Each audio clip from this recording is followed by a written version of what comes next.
¿Qué tal estuvo tu semana? ¿Has pensado en eso? ¿Has meditado un poquito en cómo Dios te ha bendecido esta semana, los retos que tuviste, las cosas que el Señor trajo a tu vida? A veces no pensamos, ¿verdad? Nada más vivimos y nos vamos con la viada y vamos capoteando las cosas como se vayan presentando, pero ten la seguridad que nada se le escapa a Dios. Cada circunstancia, cada cosita, cada motivo en tu vida está bajo el cuidado soberano de Dios. Así es de que qué bueno que estás aquí. Esta mañana quiero platicar contigo de Nehemías capítulo 1. Acompáñame en tu Biblia al libro de Nehemías en el Antiguo Testamento y titulé a esta enseñanza Confiando en la fidelidad de Dios. Confiando en la fidelidad de Dios. ¿Alguna vez te has puesto a pensar qué tan confiado o qué tan desconfiado eres? Algunos son más desconfiados, ¿verdad?, que otros, o más confiados. Y hablamos de la confianza, hablamos de la desconfianza con mucha liberalidad. Le pedimos a nuestra esposa que confíe en nosotros. Le pedimos al jefe de trabajo, pues que confíe en la tarea que nos ha asignado, que vamos a cumplir con lo que nos ha hecho. Queremos confiar en que nuestros hijos van a hacer lo correcto y que cuando crezcan van a tomar las decisiones correctas, pero en nuestra vida vivimos con una tensión entre la confianza y la desconfianza, constantemente. Todos los días. Confiamos en que nuestro perro un día no nos va a dar una desconocida y nos va a tirar una mordida en la cara, ¿verdad? Y nos acercamos y jugamos con él y a veces somos bastante rudos con las mascotas, pero estamos confiando en que cuando nos acercamos al perrito, él va a menear el rabo y todo va a estar lindo, se va a poner patitas para arriba para que le acariciemos la pancita, ¿verdad? Pero al mismo tiempo desconfiamos si dejamos el zaguán abierto de que el perro va a salir corriendo a la calle y a lo mejor ya no regresa. Tenemos esa tensión. Nuestra vida está llena de pequeñas confianzas y de pequeñas desconfianzas todo el tiempo. Y cuando nuestras desconfianzas son comprobadas, sufrimos, nos lamentamos y experimentamos todo tipo de dolor. Una infidelidad, por ejemplo, una tranza, por ejemplo, una mentira. Pero cuando nuestra confianza es coronada, entonces estamos alegres y nos gozamos y disfrutamos la paz que nos produce. Confiamos en que el día de la quincena me van a pagar y voy a recibir mi sueldo y voy a poder ir y cumplir con mis compromisos y poder pagar las cosas para la casa. Y confiamos cuando vamos manejando en el malecón que la persona que viene en el carril opuesto se va a mantener en su carril y no nos va a dar un choque de frente, ¿verdad? Y cuando eso pasa y el coche pasa junto a nosotros y no hay accidentes, podemos manejar con tranquilidad y podemos tener paz. Pero aunque estamos acostumbrados a ese sube y baja de emociones, a ese sube y baja con la confianza y la desconfianza de que nos traicionen, de que nos muestren lealtad, el único lugar donde verdaderamente podemos tener nuestra confianza a salvo, donde podemos tener el depósito de nuestra confianza en el mejor lugar, es cuando confiamos en Dios. Pablo decía, yo sé a quién he creído y estoy seguro que es poderoso para guardar mi depósito hasta aquel día. Dios es esa roca firme, Dios es esa seguridad donde su fidelidad no cambia, donde podemos estar confiados en Él hasta la muerte, sabiendo que su misericordia es segura, sabiendo que sus promesas son seguras. El único verdaderamente digno de confianza. Y dice el libro de Hebreos que quien se acerca a Dios es necesario que crea que le hay y que Él es galardonador de los que le buscan. Entonces hoy vamos a aprender algunas cosas importantes acerca de la fidelidad de Dios, acerca de la confianza que tenemos de acercarnos a Él y acerca de la seguridad de que Dios nos escucha y que Dios responde ante nuestras necesidades y ante las súplicas de sus hijos. Estamos estudiando el libro de Nehemías. La semana pasada leímos los primeros versículos y vimos cómo Nehemías escucha la situación de Israel allá en Jerusalén, los muros destruidos, Israel padeciendo terriblemente. Y a pesar de que Nehemías vive en el palacio del emperador de Persia y tiene todas las comodidades, vimos que tuvo compasión de lo que la gente de su nación estaba viviendo y que entonces empieza a orar, empieza a interceder por el pueblo de Dios y dice que pasa días en oración, en ayuno, lamentándose por la condición de Israel. Y llegamos al versículo 5 de Nehemías, capítulo 1, y vamos a ver una oración que hace Nehemías y que va a ser el foco de nuestro estudio esta mañana. Nehemías, capítulo 1, verso 5, acompáñame. Mira lo que dice la palabra de Dios. Y dije, te ruego, oh Jehová, Dios de los cielos, fuerte, grande y temible, que guarda el pacto y la misericordia a los que le aman y guardan sus mandamientos. Esté ahora atento tu oído y abierto tus ojos para oír la oración de tu siervo, que hago ahora delante de ti día y noche, por los hijos de Israel tus siervos. Y confieso los pecados de los hijos de Israel que hemos cometido contra ti. Sí, yo y la casa de mi padre hemos pecado. En extremo nos hemos corrompido contra ti, y no hemos guardado los mandamientos, estatutos y preceptos que diste a Moisés tu siervo. Acuérdate ahora de la palabra que diste a Moisés tu siervo, diciendo, si vosotros pecareis, yo os dispersaré por los pueblos. Pero si os volviereis a mí y guardareis mis mandamientos y los pusiereis por obra, aunque vuestra dispersión fuere hasta el extremo de los cielos, de allí os recogeré y os traeré al lugar que escogí para hacer habitar allí mi nombre. Versículo 10. Ellos pues son tus siervos y tu pueblo, los cuales redimiste con tu gran poder y con tu mano poderosa. Te ruego, oh Jehová, esté ahora atento tu oído a la oración de tu siervo y a la oración de tus siervos, quienes desean reverenciar tu nombre. Concede ahora buen éxito a tu siervo y dale gracia delante de aquel varón, porque yo servía de copero al rey. Hasta aquí vamos a leer la palabra de Dios. Padre, gracias por tu palabra, Señor. Gracias por el privilegio que nos das esta mañana de estudiar tu palabra juntos con libertad, de venir a ti, de buscar más de ti, Señor. Padre, nuestra oración es que tu Espíritu Santo hable a nuestras vidas, que supla, Señor, toda necesidad espiritual en nosotros y nos guíes a toda verdad. Amén. Mira, esta oración que acabamos de leer va a ser una de varias oraciones que vemos en el libro de Nehemías.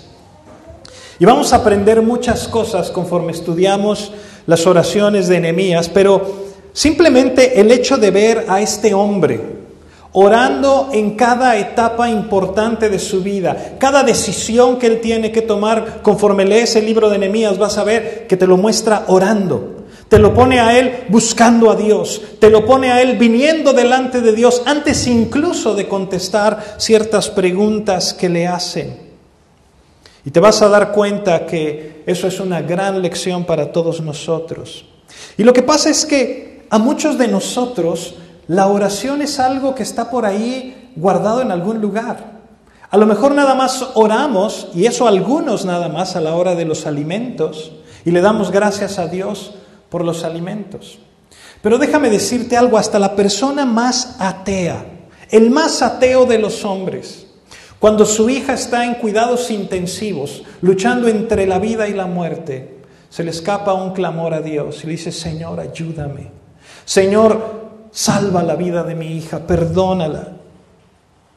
Y antes de esto, valientemente retaba la fe, valientemente decía, no, Dios no existe. Pero en los momentos en los que más necesitamos a Dios, clamamos a Él. Y mira, hay algunos de nosotros que incluso hemos creído en Dios y le hemos entregado nuestra vida. Pero muchas veces descuidamos la oración. Muchas veces no nos damos cuenta de lo importante que es la oración y esta herramienta preciosa que Dios nos da. Sabemos que Jesús oraba todo el tiempo, ¿te acuerdas?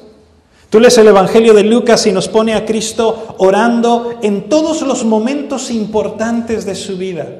En cada episodio vas a ver a Cristo orando, en las grandes crisis. Vemos a Jesús orando en su bautismo, vemos a Jesús orando justo antes de escoger a sus discípulos, vemos a Jesús orando justo antes de ser entregado, incluso mientras está en la cruz.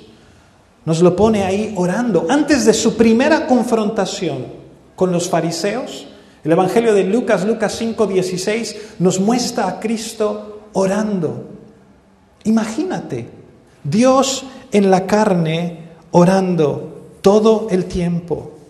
Y aun cuando las multitudes venían y presionaban a Jesús para que les diera tiempo, para que estuviera con ellos, para que los atendiera, Jesús encontraba un lugar calmado al que pudiera ir y ponerse a orar.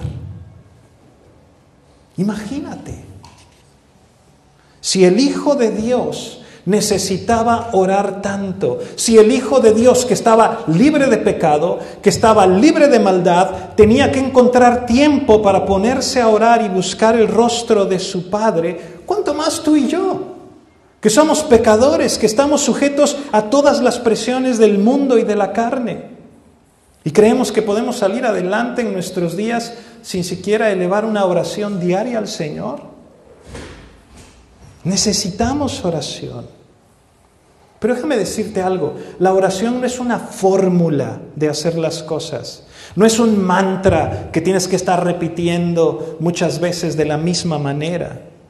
La oración es una conversación íntima con Dios.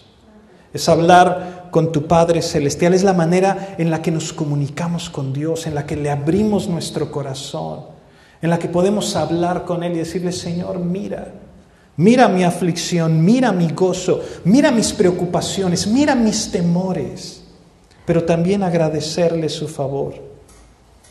La oración es la manera en la que intercedemos unos por otros. Pedimos su poder, pedimos su gracia, pedimos su fuerza para enfrentar los retos diarios. Es nuestra comunión diaria con Dios. ¿Oíste eso? Es la manera en la que estamos en comunión, en la que estamos pasando tiempo con Dios intencionalmente. Pero también es la manera en la que le demostramos a Dios nuestra confianza. Es la manera en la que le decimos, Señor, yo estoy confiando en ti. Yo sé que tú tienes el control. Yo sé que tú puedes hacer lo que tú has prometido. Me declaro incompetente. Señor, yo no puedo hacerlo todo. Tú sí puedes. Creo en ti.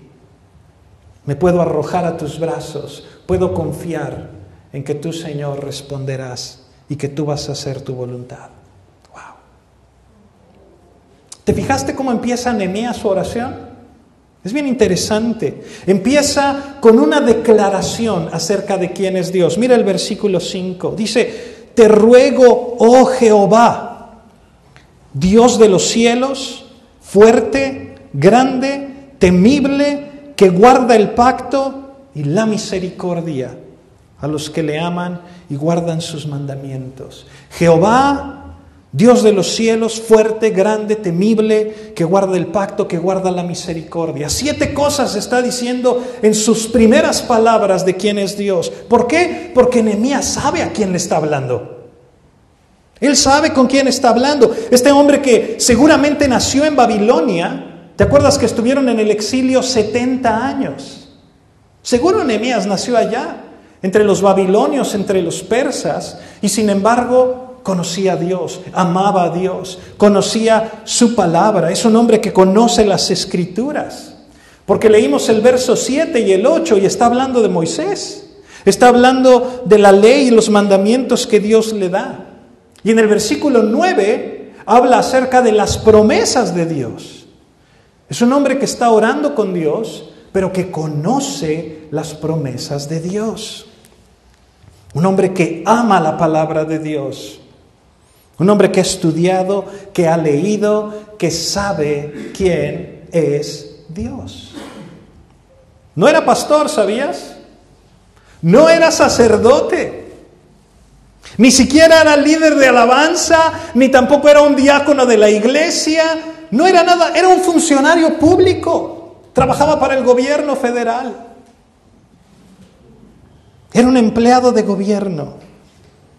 Y estaba expuesto a todo tipo de cosas en el palacio persa. ¿Te imaginas? Lleno de persas por todos lados.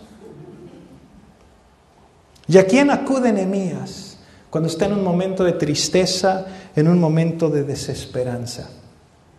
A Jehová. Y usa el nombre de pacto de Dios, el nombre de ese Dios que juró por sí mismo, cuando habló con Abraham, juró por sí mismo que en Abraham vendría la salvación del mundo, que de él haría una nación grande. Juró por su propio nombre que de la simiente de Abraham serían benditas todas las naciones de la tierra. Ese Dios que cumple su palabra, aun cuando nosotros seamos infieles, Él permanece fiel. Mira, escucha el Salmo 18, dice: Jehová, roca mía y castillo mío, y mi libertador, Dios mío, fortaleza mía, en Él confiaré, mi escudo y la fuerza de mi salvación, mi alto refugio. Invocaré a Jehová, quien es digno de ser alabado, y seré salvo de mis enemigos. Este hombre sabe que Dios es el Dios de los cielos, que Dios es grande, que Dios es fuerte, pero me llama la atención que también dice que Dios es temible. Algunas traducciones dicen que es terrible. ¡Wow! Aterrador. A lo mejor no te gusta la idea de un Dios aterrador, ¿verdad que no? Nos gusta más la idea romántica y tierna de un Dios misericordioso, amable, apacible, tierno, lleno de paz, lleno de dulzura, manejable. Pero la Biblia dice una y otra vez que Dios es un Dios temible, que Dios es un Dios aterrador. Si no me crees, pregúntale a los hebreos. Estaban al pie del monte Sinaí, estaba Dios dándoles la ley, y dice la Biblia que el pueblo de Israel estaba totalmente paniqueado. Le dice a Moisés: Moisés, no queremos hablar con Dios, porque vamos a morir todos. Mejor tú habla con Él, tú arréglate con Él, y nosotros déjanos acá en el campamento, no hay bronca, no queremos nada. Nos da pánico. Estaban muertos de miedo. Si no me crees, pregúntale a aquel que por pecar contra Dios se abrió la tierra y se tragó a él y a toda su familia. O pregúntale a los hijos de Aarón, que eran sacerdotes y estaban trayendo una adoración incorrecta delante del templo, delante del tabernáculo. Y dice la Biblia que el fuego de Dios salió y los consumió así. En un instante quedó la tierra lamida con la sombra de sus cenizas en ese lugar. ¡Wow! Por eso dice Hebreos 10:30, conocemos al que dijo: mía es la venganza, yo daré el pago, dice el Señor. Y otra vez, el Señor juzgará a su pueblo. Horrenda cosa es caer en manos del Dios vivo. Es un Dios temible. Y el problema con nosotros es que tenemos ideas distorsionadas de Dios. Creemos que el trabajo de Dios es aguantarnos. Creemos que el trabajo de Dios es perdonarnos, que Él tiene que hacer todas estas cosas, como aquel marido abusivo que cree que la pobre mujer ahí va a estar toda la vida y la trata como sus chanclas, pero el día que la mujer se va, entonces sí. ¡Ay, nanita! Ahora sí empieza a sufrir. Y así somos muchas veces con Dios. Creemos que Dios nos tiene que perdonar, nos tiene que aguantar y tiene que ser paciente con nosotros en todo lo que hagamos, y que siempre va a estar ahí para cuando tú quieras. Y se nos olvida que la paciencia de Dios tiene un límite y su misericordia. Sí, Dios es amoroso. Sí, Dios es misericordioso y es paciente y compasivo, pero también es fuego consumidor. también es un Dios santo, que no va a tener por inocente al culpable y que dará a todos el pago por sus pecados. Y mira, si no fuera por la gracia, por la misericordia de Cristo en nuestro lugar, ni siquiera podríamos acercarnos a Dios. Quedaríamos consumidos inmediatamente. Y esto es algo que Nehemías entendía. Esto es algo que hacemos bien si lo recordamos y si nunca olvidamos el tamaño y el poder de nuestro Dios. Mira, mi esposa nos recuerda en un devocional de Proverbios, el principio de la sabiduría es el temor al Señor. ¿Cómo entonces puedo tener confianza en un Dios temible? Bueno, Nehemías nos lo dice aquí mismo. Dice, Dios de los cielos, fuerte, grande y temible. ¿Qué dice? Que guarda el pacto y la misericordia a los que le aman y guardan sus mandamientos. ¿Cómo puedo tener confianza en este Dios? Porque es un Dios que cumple sus promesas. Es un Dios fiel. Mira, Dios no tenía por qué prometernos absolutamente nada. Nada. De hecho, nosotros no merecíamos nada de parte de Dios. Nosotros lo único que merecíamos era el castigo por nuestros pecados, porque nosotros nos rebelamos en contra de Él. Pero Dios en su amor nos ha hecho grandes y preciosas promesas. ¿Para qué? Para que podamos vivir confiadamente. Escucha lo que dice Deuteronomio 33:12.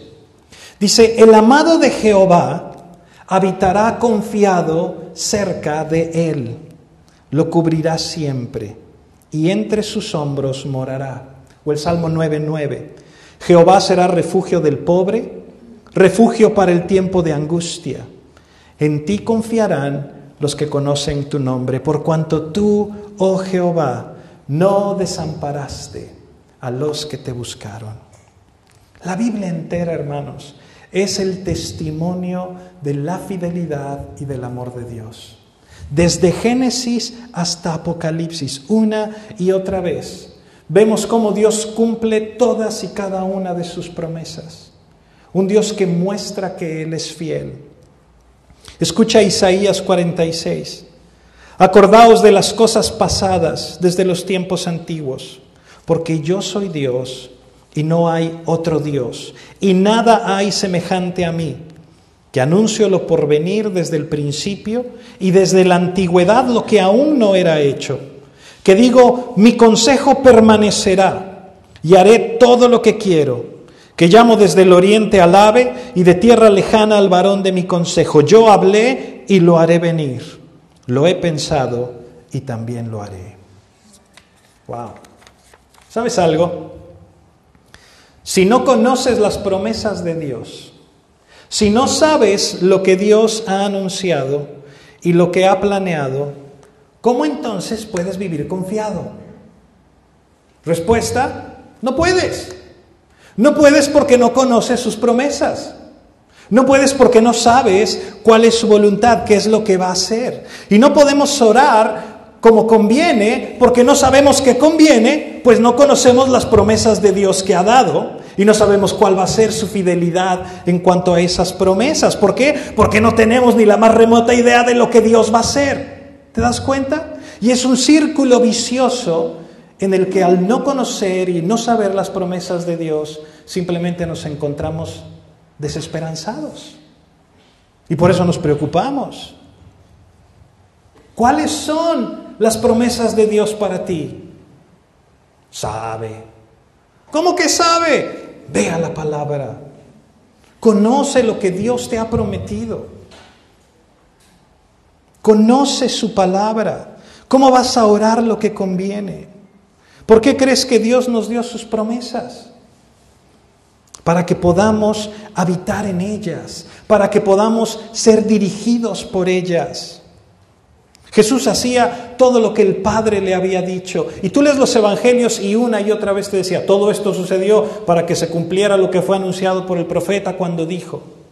Y estás viendo el cumplimiento de las promesas de Dios. Y lo mismo en tu vida. Por eso Nehemías ora, y mira el versículo 8 lo que le dice a Dios.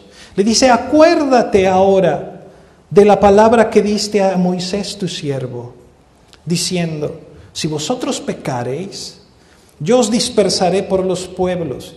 Pero mira lo que le dice, pero si os volviereis a mí y guardareis mis mandamientos y los pusiereis por obra, aunque vuestra dispersión fuera hasta el extremo de los cielos, de allí os recogeré y os traeré al lugar que escogí para hacer habitar ahí mi nombre. ¿Por qué puede orar así? Porque conoce las promesas de Dios. Porque sabe que estas son precisamente las palabras que Dios le dio a Moisés en Deuteronomio capítulo 30. Y que Dios ha prometido estas cosas. Por esto puede decir, Señor, son tus siervos, tú los redimiste, tú les prometiste que si se arrepentían los traerías. Y mira, ellos solo quieren servirte, quieren exaltar tu nombre, quieren conocerte mejor. Y por eso puede orar de esta manera. ¿Cuáles son las promesas de Dios para tu vida? Podría ser una lista interminable de promesas de Dios para tu vida y saldríamos de aquí a las 5 de la tarde. Pero prefiero que las busques en la palabra. Que vayas a la palabra de Dios, que la leas, que conozcas lo que Dios ha prometido. Cuando dijo que estaría contigo siempre, cuando dijo que no te iba a dejar solo, que ibas a pasar por momentos difíciles, pero que Él te iba a dar la fuerza para salir adelante. Cuando dijo que te iba a perdonar tus pecados, cuando dijo que te iba a dar vida eterna, cuando dijo que tenía un lugar preparado para ti. Y te puedo decir un sinnúmero de promesas. Pero déjame decirte algo más. Cuando conoces a Dios, cuando de veras tienes una relación con Dios, con el Dios de los cielos, fuerte, grande y temible, no puedes seguir siendo la misma persona. No puedes. No puedes seguir siendo, no puedes contemplar la pureza, la grandeza de Dios y estar apapachando tu pecado. No puedes. Cuando nos acercamos a Dios es necesario que tratemos con el problema del pecado. Mira, en esta oración Nehemías empieza a interceder por la nación de Israel. Pero hay algo impresionante. Es un hombre que reconoce su pecado, pero no nada más eso. Está dispuesto a adjudicarse el pecado de la nación de Israel. ¡Wow! Mira, nosotros somos bien buenos para saludar con sombrero ajeno, ¿a poco no? Y nos adjudicamos los logros de otras personas. Pero cuando algo sale mal, siempre le echamos la culpa a alguien más. Se cae el vaso y se rompió. Se rompió el vaso solito, quién sabe cómo se rompió. Nunca decimos, rompí el vaso, ¿verdad? Decimos, ¡ay! Se enojó conmigo. Nunca decimos, la herí, la lastimé, la insulté, la provoqué a ira. No, se enojó solita. ¿Quién sabe qué le pasa? Y si las Chivas ganan, ganamos, ¿verdad? Ahí sí. Ahí sí nos adjudicamos la gloria ajena, ¿verdad? Tenemos que ser honestos con Dios, aprender y reconocer nuestro pecado. Mira lo que hace Nehemías ahí en el versículo 6. Lo primero que hace después de reconocer la grandeza de Dios. Dice, esté ahora atento tu oído, abiertos tus ojos para oír la oración de tu siervo, que hago ahora delante de ti día y noche. Por los hijos de Israel tus siervos, que son unos bárbaros, que son unos cabezones. Mira cómo te han ofendido, Dios, perdónalos, pobrecitos, no saben lo que hacen. Eso dijo. Sigue leyendo. Dice, y confieso los pecados de los hijos de Israel que hemos cometido contra ti. Sí, yo y la casa de mi padre hemos pecado, en extremo nos hemos corrompido contra ti.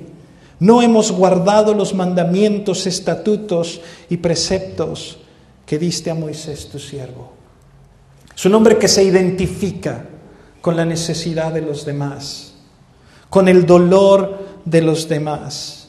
Yo y la casa de mi padre hemos pecado. Y déjame decirte algo, si no reconocemos nuestro pecado, ¿qué nos va a perdonar el Señor?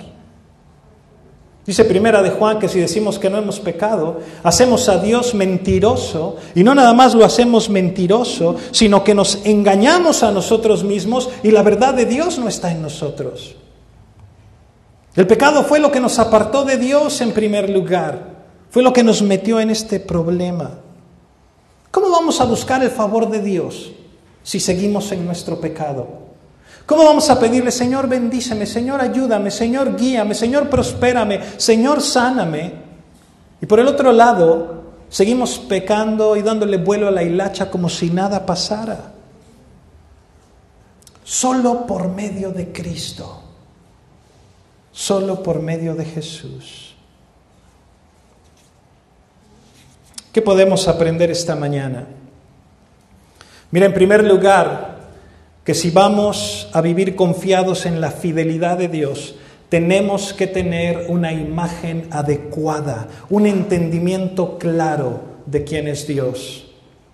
En segundo lugar, que para vivir confiados en la fidelidad de Dios, debemos conocer sus promesas, debemos alimentar nuestra fe llenándonos de su palabra, viendo el testimonio de la fidelidad de Dios desde Génesis hasta Apocalipsis. Cómo Dios ha cumplido todas sus promesas y que esto esté arraigado en nuestro corazón, que de veras puedas depender de Él. Conoce las promesas que Dios ha hecho por ti. En tercer lugar, reconoce tus pecados. Acércate a Dios, tráelos delante de Él. Dice la Biblia que Él es fiel y es justo para perdonarnos y limpiarnos de toda maldad. No escatimó a su propio Hijo, sino que lo entregó por todos nosotros, los pecadores. Vino a morir por ti, vino a morir por mí. Y gracias a Él podemos recibir su perdón. Y por eso, porque te ha perdonado tanto, tú puedes amar a otros y puedes perdonar a otros y puedes ser el modelo de amor que Dios te puso. Y quiere decir que intercedas por los demás poniéndote en sus zapatos, como Nehemías. Quiere decir que compartas el dolor de los demás. Quiere decir que te identifiques, que sus dolencias sean tus dolencias. Quiere decir que tengas compasión por los demás. Quiere decir que verdaderamente seas un hijo de Dios. Y mira, finalmente, si hemos de confiar en la fidelidad de Dios sobre nuestras vidas, tenemos que aprender a depender completamente de Él. Nehemías estaba en el palacio. Era el hombre de mayor confianza del emperador. Artajerjes era el hombre más poderoso del mundo. Si tú querías algún favor y Artajerjes era tu cuate, ¿qué crees? Pues estás del otro lado. Compadre, ayúdame, ¿no? Y Artajerjes podía suplir cualquier necesidad, podía hacer cualquier decreto, podía mandar cualquier cosa. Era un hombre poderosísimo, la gente lo veía casi como a un dios. Y Nehemías tiene la perspectiva adecuada. Nehemías le pide a Dios, pero fíjate cómo le habla a Dios acerca de este hombre, versículo 11. Dice, concede ahora buen éxito a tu siervo y dale gracia delante de aquel varón. Artajerjes no es más que otro hombre. Él no resuelve mis problemas. Él no tiene el poder eterno para hacerlo. Lo que está haciendo, está poniendo su fe en Dios. Está diciendo, Señor, en ti confío. Señor, tú eres más grande que cualquier emperador. Señor, tú eres el Dios grande. Regálame el favor de tu presencia. Regálame tu bendición. Porque dice la palabra, Él guardará en completa paz aquel cuyo pensamiento en ti persevere. ¿Estás ahí? Ese es el tamaño de nuestro Dios. Ese es el Dios en el que hemos confiado. Es el Dios al que le hemos dicho, Señor, soy tuyo. Mi vida te pertenece, Señor. Haz conmigo lo que quieras. Porque Él es un Dios bueno. Porque Él es un Dios perfecto. Porque es un Dios que está en control. ¿Lo crees? ¿Por qué no te pones de pie? Vamos a orar. Padre, te damos gracias por tu palabra, Señor. Te damos gracias por esa fidelidad que nos has mostrado en cada página de la Biblia. El poder saber que contamos contigo. El poder saber, Señor, que tú no rechazas al que viene a ti. Que extiendes tus brazos y nos recibes y nos aceptas y nos limpias y nos transformas. Señor, ayúdanos a conocer tus promesas. Ayúdanos a confiar en ti y a vivir nuestras vidas con la perspectiva adecuada. Ayúdanos a estar en comunión contigo a través de la oración y a verdaderamente, Señor, poder confiar en ti con esa confianza absoluta y recibir esa paz que sobrepasa todo entendimiento. Señor, gracias por cada persona que está en este lugar. Yo te pido que derrames tu bendición sobre cada familia aquí representada y que cada paso en nuestra vida sea un paso más cerca de ti. En el nombre precioso de Jesús. Amén.